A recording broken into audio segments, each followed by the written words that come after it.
Okay, let's talk about what it is that you need. Now, I mentioned earlier that if you've got online access that enables you to watch the videos, listen to the soundtracks, view the readable files, you are set to go. That's all you need. Having said that, in an ideal scenario, there's a little more to talk about. Let's talk about, firstly, the instrument itself.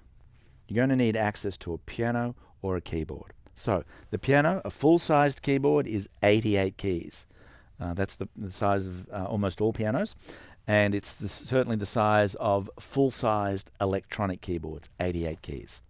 You don't need to have an 88-key instrument. Typically, a smaller sized instrument, the most common size is 61 keys. Smaller again would be 49. You can use a 49-key instrument, but you'll find that it's going to be a little bit limiting. My recommendation would be that you work with at least a 61-key keyboard. And if you're able to, and this can be determined entirely by your budget, a full-size keyboard would be great. Bear in mind that there are lots of second-hand keyboards that you can find online, and they're comparatively inexpensive. So just work within your budget. When it comes to choosing a keyboard, there are some features that will really make a big difference. One of them that's essential is to make sure that your keyboard has a plug in the back for headphones. You want to be able to listen to your instrument through headphones. I'll talk about that in a little while. But having that headphone jack is very important. The other thing about it is that on a piano, there are foot pedals.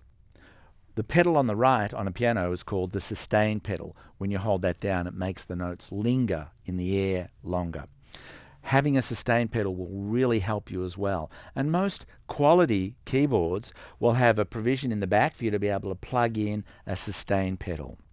So I recommend that if you're looking for a keyboard, that you do find something that has headphone jack as well as a sustain pedal jack.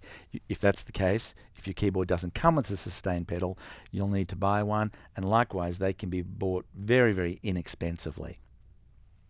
There's another feature that is naturally occurring on a piano, and that's what would be called touch sensitivity. It's very simple. It just means if you play the keys very lightly, the sound is softer, and if you play it with more weight and more attack and more velocity, the sound is louder. Now, that same process can get emulated on electronic keyboards. So if you're in a position to purchase a keyboard that is touch sensitive, I would recommend that. It means that as we move more deeply into the program and as you progress in your musicianship, you'll be able to get more dynamics and more expression in your playing, and it's just going to feel more awesome. So when it comes to keyboards, my minimum recommendation is 61 key or more. If it's an electronic keyboard, make sure that it's got the provision for a headphone jack, a sustain pedal, and that it's touch sensitive. Now, each of those features might mean that it's a slightly more expensive instrument, and if that doesn't work for your budget, no problem whatsoever. You just do this in a way that works for you, and that's no problem at all. One of the things that I found is a tremendous assistance is working with earbuds. I've just got a pair of earbuds over here. Most smartphones these days come with these little earbuds, and these are great, and I use these in lots of ways. One of the ways that you can do that is that if you have your keyboard or your piano and you have these earbuds plugged into your device, now what happens when these are in, you've got this lovely soundtrack that's playing and it feels like you're immersed in the sound.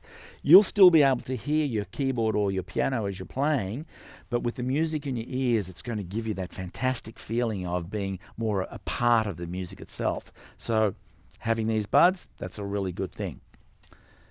Something else I'd recommend. Now, for some of you, you mightn't be able to do this, but this is a really great thing. If you can, full-size headphones. I love doing this. This is a really great thing.